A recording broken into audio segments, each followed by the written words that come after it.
Blessings, everyone. This is Pastor Hector and Pastor Joanna, all the way from Central Florida. Bendiciones a todos, Pastor Hector, la Pastora Joanna, desde la Florida Central. We're getting ready for 2 special events in the following cities, Estamos preparándonos para 2 eventos especiales en las siguientes ciudades, which will be in que será en Cleveland, May 31st, Cleveland, mayo 31, here at Church of God Mission Board on West 58th Street.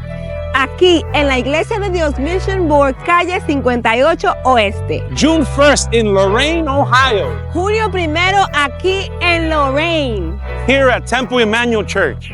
aquí en la Iglesia Templo Emanuel. This 2-day event will be a live recording. Este evento de 2 días será una grabación en vivo. We will have 8 worship teams joining forces as one, alongside with Pastor Jerry Badea from Ohio, Pastor Hari Maldonado from Puerto Rico, and myself, Pastor Hector Javier, with live orchestra.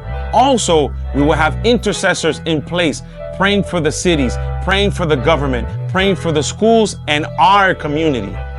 Tendremos 8 adoradores uniendo fuerzas con el pastor Jerry Badea desde Ohio, el pastor Hari Maldonado desde Puerto Rico, el pastor Hector Javier desde la Florida Central con su orquesta en vivo, y también tendremos intercesores en posición clamando por nuestra ciudad, por las escuelas, por el gobierno y nuestra comunidad. You don't want to miss it. No te lo quieres perder. You have to be there. Tienes que estar ahí. Blessings. Bendiciones.